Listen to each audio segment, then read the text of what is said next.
Y por eso es importante estudiar incluso las partes más pequeñas, los terruños, decía Luis González. Esto en Europa pues, se va a llamar historia regional, historia local. Y hay dos libros clásicos digamos, que representan en Europa esta corriente. Uno escrito por un francés, Emmanuel Leroy-Ladurie, que se llama Montaillou, un pueblo de Occitania, y otro libro que se llama El queso y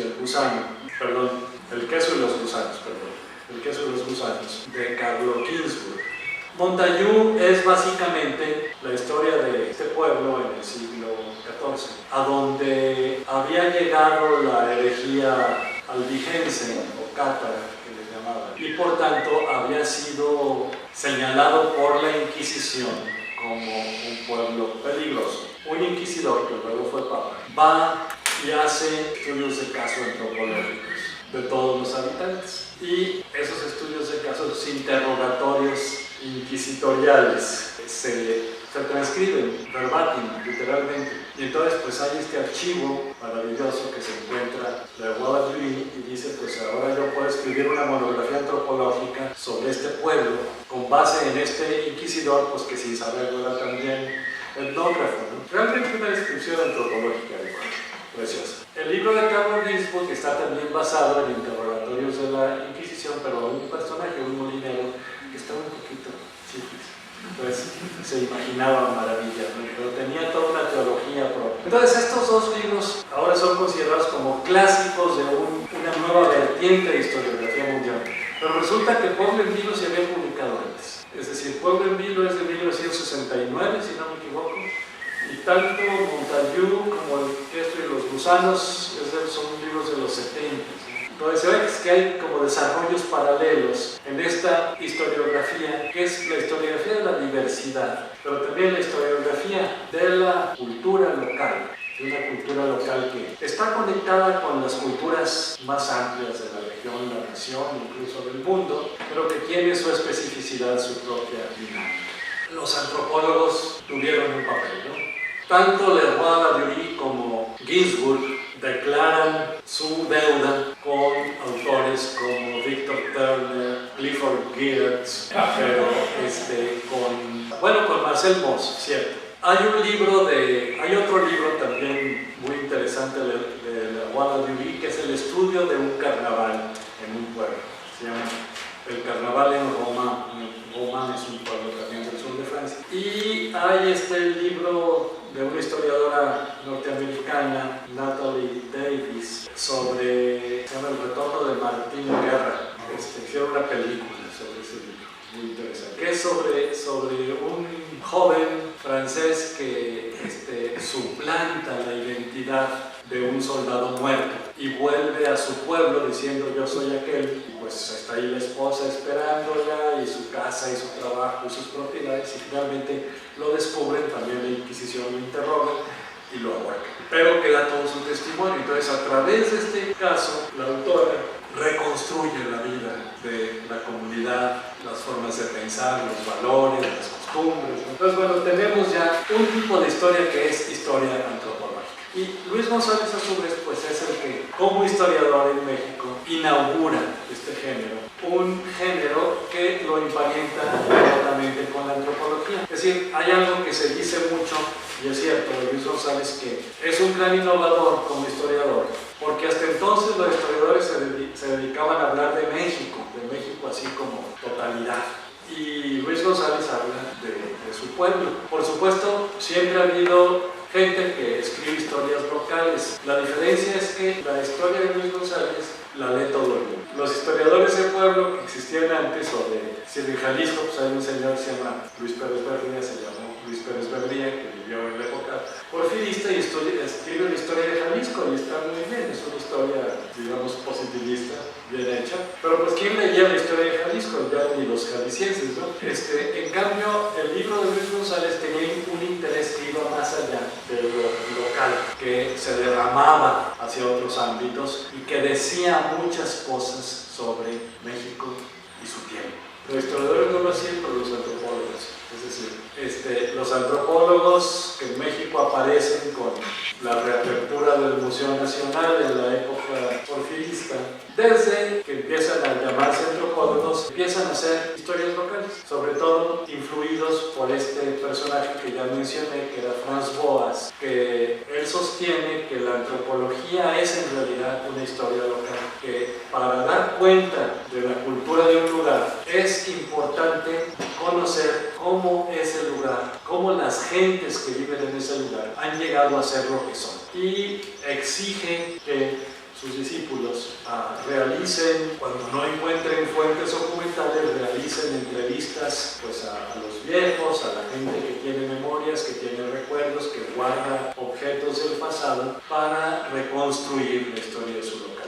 Y Franz Boas viene a México y se encuentra con un antiguo discípulo suyo que se llamaba Manuel Gamio. Manuel Gamio era un arqueólogo y etnólogo formado en el Museo Nacional que se va a estudiar a la Universidad de Columbia. En la Universidad de Columbia conoce a Boas, se hacen muy amigos, se caen muy bien. Vuelve Gamio a México y Boas viene a México a trabajar en este experimento que nunca terminó de cuajar, que fue la Escuela Internacional de Etnología y Arqueología Americana, que se crea en México en 1910, justo antes de que empiece la Revolución, pero que tiene un programa interesantísimo de trabajo, que es becar a estudiantes experimentados, hoy diríamos estudiantes graduados, a que trabajen en investigación bajo la guía de un profesor experimentado. Entonces es una escuela con financiamiento del gobierno de México, pero también del gobierno de Prusia, del gobierno francés y de varias instituciones estadounidenses como la institución Smithsonian, la Universidad de Columbia. Entonces atrae, o más bien dicho, trae a profesores e investigadores formados de varios países del mundo y recluta a estudiantes también internacionales, pero varios mexicanos, para que trabajen con estos investigadores,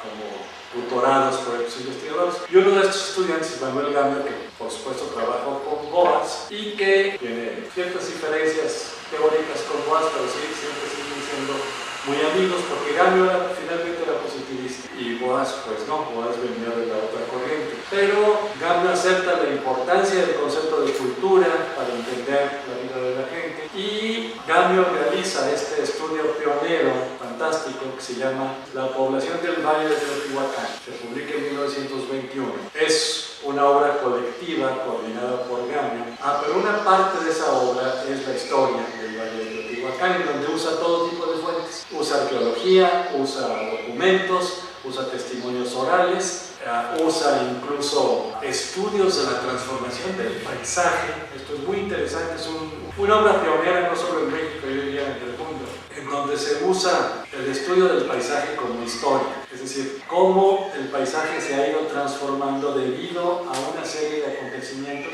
cómo se van relacionando las transformaciones del paisaje con acontecimientos que pueden encontrarse documentados o que pueden estar en la memoria de la gente.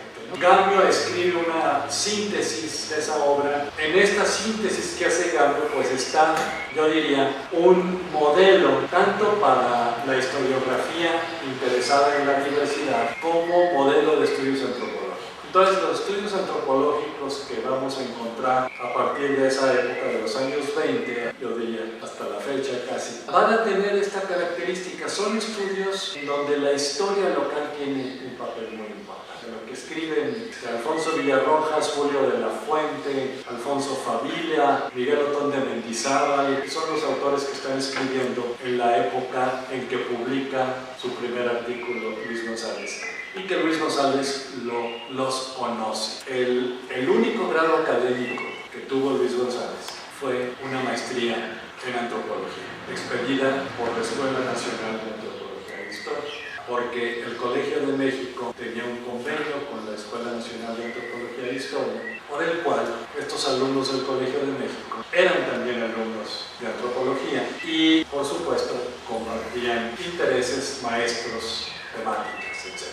Entonces, entre los maestros de Luis González, claro, sobresale Silvio Zavala, sobresale don Daniel Cosío Villegas. Está también O'Gorman. O'Gorman tuvo una influencia muy clara en Luis González. O'Gorman, el historiador cultural. Y están los antropólogos que están dando clases en ese momento en la escuela, que son Ricardo Pozas, que son Gerardo de Mendizábal, don Wilberto Jiménez Moreno, que fue gran amigo de Luis González toda la vida. Esta conjunción de antropología e historia en estos estudios de historia local, y yo diría, es un sello mexicano. También los otros historiadores locales europeos tienen influencia de los antropólogos, pero yo diría, la influencia de Luis González está mucho en el trabajo de los etnohistoriadores. La influencia de Leroy-Ladurie y de Ginsburg está más en los antropólogos culturales contemporáneos.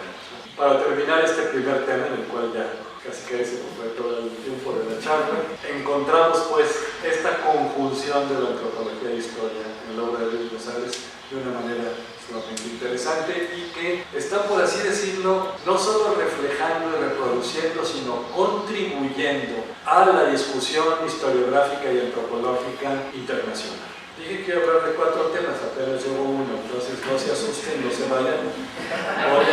Voy a sintetizar mucho los otros 3. Bueno, el segundo es sobre la coyuntura en la historiografía y la antropología rural, o sea, los estudios rurales. ¿Qué está pasando en los estudios rurales cuando aparece Luis González? De nuevo, aquí encontramos como un miraje muy interesante en la historiografía y una continuidad en la antropología. ¿A qué me refiero? Me refiero que en la historiografía se estaba abandonando el tema dominante, que había sido básicamente la hacienda. La obsesión de los estudios rurales históricos a la vuelta del siglo XIX y las primeras décadas del siglo XX, pues era todavía la hacienda como villana, ¿no? Lo que encontramos, por ejemplo, en el libro quizá que funda las ciencias sociales duras en México, que es Los grandes problemas nacionales, de Andrés Molina Enríquez. Ahí aparece esta visión de la historia de la hacienda como una institución feudal. Se identifica como actores principales en el mundo rural, por un lado a la hacienda, que es una hacienda rentista, o sea, parasitaria, explotadora, pero en términos de extracción de renta y abuso del trabajo campesino, del trabajo indígena, ¿no? Entonces, por un lado está la hacienda, esta hacienda con una carga negativa muy fuerte, y por otro lado están los indígenas, que son las víctimas de la hacienda, y el hacendado aparece pues como una figura básicamente parasitaria. Vive del trabajo campesino, pero que no invierte en la hacienda, que tiene más tierra de la que puede cultivar, pero la tiene nomás por razones de prestigio y de codicia, que emula a los señores feudales europeos en su estilo de vida. Y por otro lado encontramos comunidades campesinas, digamos, víctimas de la opresión, retrasadas, pobres, con un estilo de vida de la edad de piedra, etc.